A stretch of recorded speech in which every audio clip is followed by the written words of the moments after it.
प्रांजल ज्ञान गंगा में आप सभी का स्वागत है। कल हमने परशुराम जी के तेजोहीन होने की कथा को पढ़ा था। आज हम व्रतवध और अगस्त जी के समुद्र शोषण का वृत्तांत की कथा को पढ़ेंगे, जो कि इस प्रकार है। युधिष्ठिर ने कहा, विप्रवर, मैं महावती अगस्त जी के अद्भुत कर्मों को विस्तार से सुनना चाहता हूँ। लोमश जी बोले, राजन, मैं परम तेजस्वी अगस्त जी की अत्यंत दिव्य, अद्भुत और अलौकिक कथा सुनाता हूँ। तुम सावधान होकर सुनो। सतयुग में काल के नाम के बड़े भयंकर और रणवीर दैत्यगण थे। वे वृत्तासुर के अधीन रहकर नाना प्रकार के शास्त्रास्त्र से सुसज्जित हो इंद्रादि सभी देवताओं पर आक्रमण करते रहते थे। तब सब देवताओं ने मिलकर वृत्तासुर के वध का युद्धोग आरंभ किया। वे इंद्र को आगे लेकर ब्रह्मा जी के पास आए। ब्रह्मा ने यह देखकर उनसे कहा, देवताओं, तुम जो काम करना चाहते हो वह मुझसे छिपा नहीं है। मैं तुम्हें वृत्तासुर के वध का उपाय बताता हूँ। भूलोक में दधीचि नाम के एक बड़े उदार हृदय महर्षि हैं। तुम सब लोग जाकर उनसे वर मांगो। जब वे प्रसन्न होकर तुम्हें वर देने को तैयार हों तो उनसे ऐसा कहना कि मुनिवर, तीनों लोगों के हित के लिए आप हमें अपनी हड्डियां दे दीजिए। तब वे देह त्याग कर तुम्हें अपनी हड्डियां दे देंगे।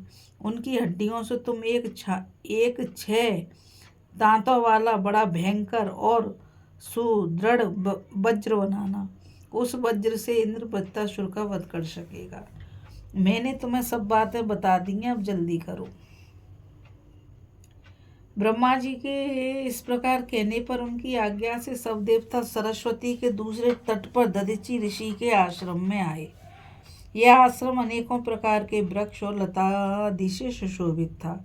वहां सूर्य के समान तेजस्वी महर्षि दधीचि के दर्शन कर उनके चरणों में प्रणाम किया और ब्रह्मा जी के कथन अनुसार उनसे वर प्रदान के लिए प्रार्थना की। तब दधीचि ऋषि ने अत्यंत प्रसन्न होकर कहा, देवगण, तुम्हारा जिसमें हित हो वही मैं करूँगा। तुम्हारे लिए मैं अपने शरीर को भी नौशावर कर सकता हूँ। फिर देवताओं के अस्थि याचना करने पर मन और इंद्रियों को वश में रखने वाले मुनिवर दधीचि ने सहसा अपने प्राण त्याग दिए। देवताओं ने ब्रह्मा जी के आदेशानुसार उनके निष्प्राण शरीर की हड्डियां ले लीं और विश्वकर्मा के पास आकर अपना प्रयोजन बताया। विश्वकर्मा ने उन हड्डियों से भयंकर वज्र तैयार किया और अत्यंत प्रसन्न होकर इंद्र से कहा, देवराज, इस वज्र से आप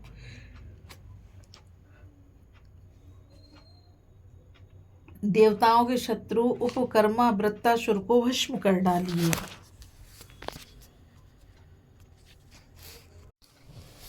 विश्वकर्मा के ऐसा कहने पर देवराज इंद्र ने वज्र लेकर बलशाली देवताओं को साथ ले पृथ्वी और आकाश को घेर कर खड़े हुए वृत्तासुर पर धावा बोल दिया। उस समय शिखर युक्त पर्वतों के समान विशाल काय काल के गण अनेकों शस्त्र अस्त्र लिए वृत्तासुर की सब ओर से रक्षा कर रहे थे। देवता और ऋषियों के तेज से संपन्न इंद्र का बल बढ़ा हुआ देख वृत्तासुर ने बड़ा भीषण सिंहनाद किया। उसकी गर्जना से पृथ्वी, आकाश, समस्त दिशाएं और पर्वत डगमगाने लगे। यहाँ तक कि उससे इंद्र भी भयभीत हो गया और उसने वृत्तासुर पर अपना भीषण वज्र छोड़ा। उस वज्र की चोट से प्राणहीन होकर वह महादैत्य उसी प्रकार पृथ्वी पर गिर पड़ा जैसे पूर्व काल में विष्णु भगवान के हाथ से खिसककर महाशैल मंदराचल गिर गया था।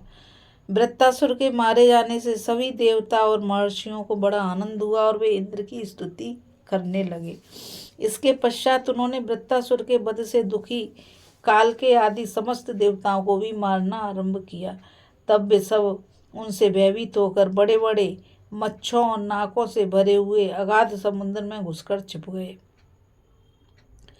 वहां से वे अत्यंत व्याकुल होकर आपस में त्रिलोकी के नाश का उपाय सोचने लगे। विचार करते करते उन्हें कालवश एक बड़ा ही भयंकर उपाय सूझा।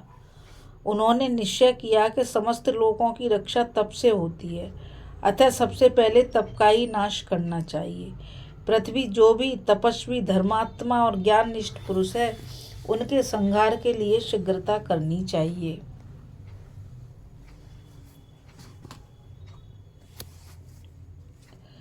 बस उनका नाश होने से सारा संसार स्वयं ही नष्ट हो जाएगा। ऐसा निश्चय करके वे समुद्र में रहते हुए ही त्रिलोकी का नाश करने में तत्पर हो गए। वे क्रोध में भर गए और नित्य प्रति रात में समुद्र से बाहर आकर आसपास के ऋषि आश्रम और तीर्थादि में रहने वाले मुनियों को खा जाते तथा दिन में समुद्र में छिपे रहते। उनका अत्याचार यहाँ तक बढ़ा कि सारी पृथ्वी पर ऋषि मुनियों की हड्डियों का ढांचा दिखाई देने लगा और उनके कारण वह ऐसी जान पड़ने लगी मानो शंखों की ढेरियों से ढकी हुई हो। राजन जब इस प्रकार संसार का संहार होने लगा, तब यज्ञादि के समारोह नष्ट हो गए तो देवता लोग बड़े दुखी हुए। उन्होंने देवराज इंद्र के साथ मिलकर सलाह की कि हे शरणागत वत्सल देवादिदेव, श्रीमन्नारायण की शरण लो। देवताओं ने वैकुंठनाथ अपराजित भगवान मधुसूदन के पास जाकर उन्हें नमस्कार किया और उनकी इस प्रकार स्तुति करने लगे कि प्रभु, आप सारे संसार की उत्पत्ति, पालन और संहार करने वाले हैं। आप ही ने इस चराचर विश्व की रचना की है। कमल नयन, पूर्व काल में जब पृथ्वी समुद्र में डूब गई थी तो आप ही ने 12 रूप धारण करके इसका उद्धार किया था। पुरुषोत्तम, आपने ही नरसिंह रूप धारण करके महाबली आदि दैत्य हिरण्यकश्यप का वध किया था। महादैत्य बलि को मारना किसी भी देहधारी के वश की बात नहीं थी। उसे भी आप ही ने वामन रूप धारण करके त्रिलोकी के ऐश्वर्य से भ्रष्ट किया था। महान धनुर्धर जम्ब बड़ा ही क्रूर और यज्ञादि को ध्वस्त करने वाला था। उस सुप्रसिद्ध दानव का भी आपने ही दलन किया। इस प्रकार आपके अगणित पराक्रम हैं हे मधुसूदन। हम भयभीतों के तो एकमात्र आप ही आश्रय है। अतः हे देवेश्वर, त्रिलोकी के कल्याण के लिए हम आपसे प्रार्थना करते हैं कि इस महान भय से संपूर्ण लोक, देवगण और इंद्र की रक्षा कीजिए। इस समय संसार पर बड़ा भारी भय उपस्थित है। पता नहीं रात में कौन आकर ब्राह्मणों को मार डालता है। ब्राह्मणों का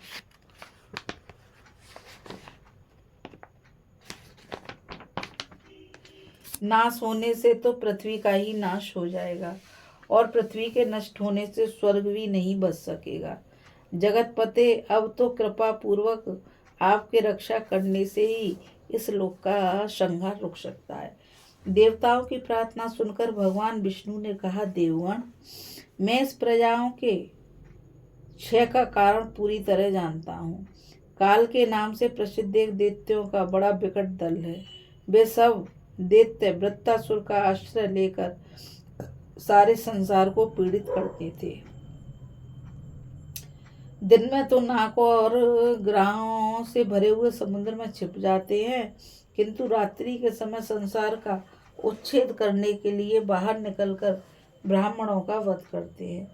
समुद्र में रहने के कारण तुम उन दैत्यों का दलन नहीं कर सकोगे, इसलिए पहले तुम्हें समुद्र को सुखाने का उपाय सोचना चाहिए।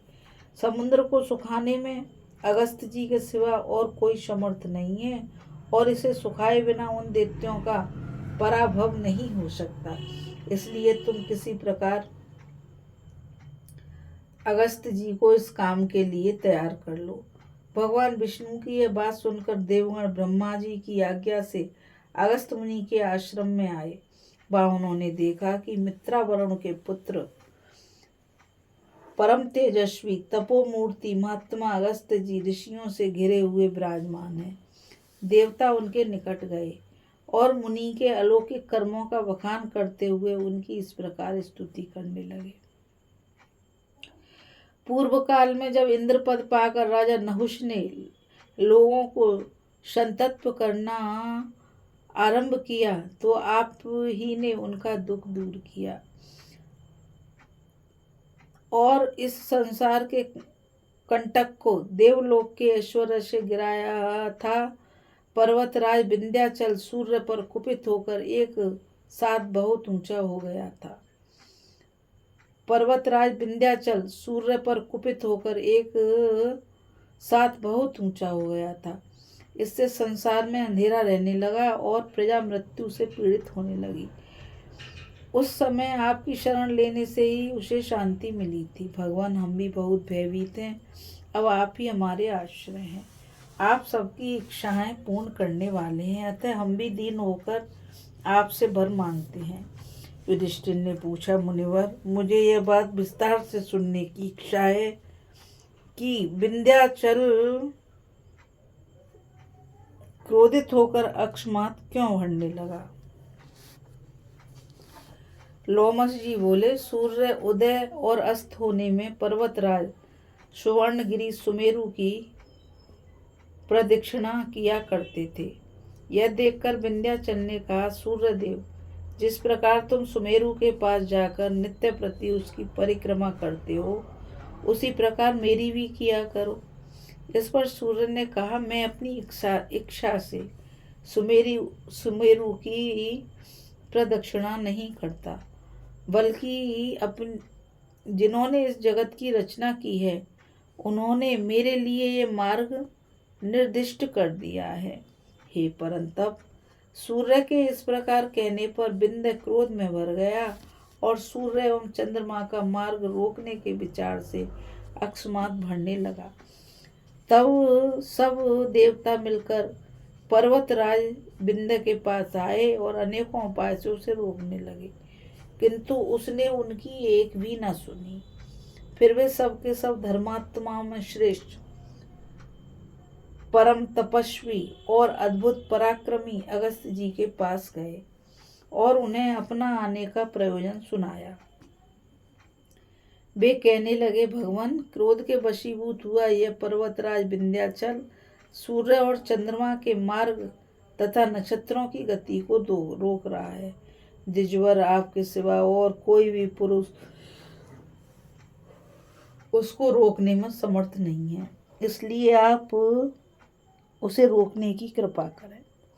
देवताओं की यह बात सुनकर अगस्त्य जी अपनी पत्नी के सहित विंध्याचल के पास आए और उससे बोले, पर्वतराज, मैं किसी कार्य से दक्षिण की ओर जा रहा हूँ, इसलिए मेरी इच्छा है कि तुम मुझे उधर जाने का मार्ग दो। जब तक मैं उधर से लौटूं तब तक तुम मेरी प्रतीक्षा करना। उसके बाद इच्छा अनुसार बढ़ते रहना।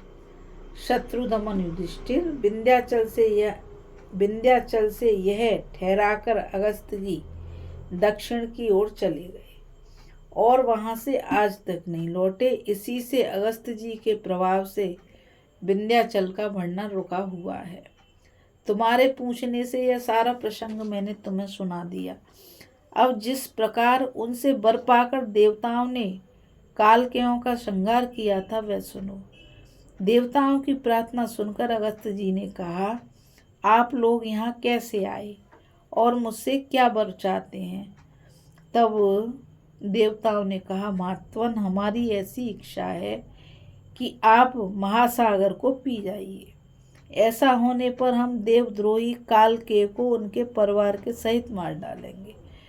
देवताओं की बात सुनकर मुनिवर अगस्त्य ने कहा, अच्छा, मैं तुम्हारी इच्छा पूर्ण करूंगा और संसार का दुख दूर कर दूंगा।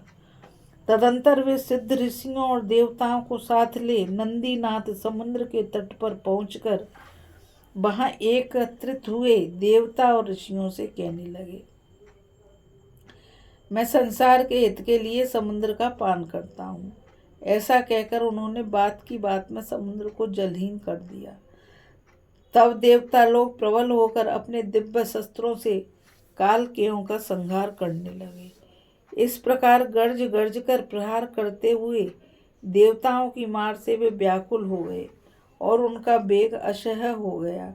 उनकी मार खा खा कर 2 घड़ी तो कालकेयों ने भी भयंकर सेनाद करते हुए घनघोर युद्ध किया, किंतु वे पवित्रात्मा मुनियों के तप से पहले ही दग्ध हो चुके थे। इसलिए सारी शक्ति लगाकर प्रयत्न करने पर भी देवताओं के हाथ से नष्ट हो गए तथा जो किसी प्रकार उस संहार से बचे थे वे पृथ्वी को फोड़कर पाताल में चले गए। इस प्रकार दानवों का ध्वंस हो जाने पर देवताओं ने अनेकों प्रकार से स्तुति करते हुए अगस्त्य जी से प्रार्थना की, अब आप पिए हुए जल को छोड़कर फिर समुद्र को भर दीजिए।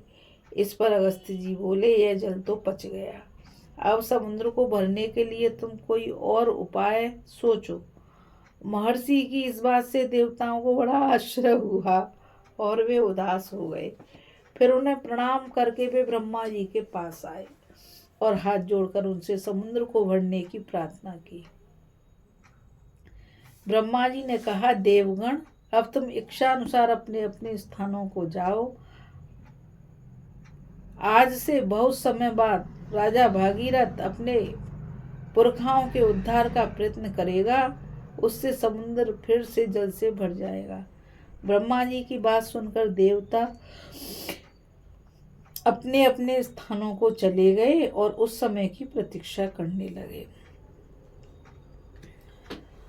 इस कथा में बस इतना ही।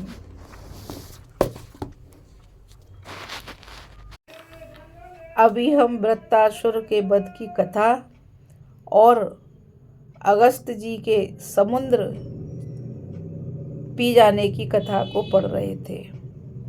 अब वहाँ के कथा में सगर पुत्रों का नाश और गंगा का अवतरण की कथा को पढ़ेंगे। तो अब मुझ गीता रावत को आज्ञा दीजिए, कल फिर मिलेंगे एक नई कथा के साथ। और मैं आप सभी से यही कहना चाहूँगी कि इस चैनल को ज़्यादा से ज़्यादा लाइक, शेयर और सब्सक्राइब कीजिए ताकि यह अमूल्य ज्ञान अधिक से अधिक लोगों तक पहुँच सके। राधे राधे, जय श्री कृष्णा, नमस्कार।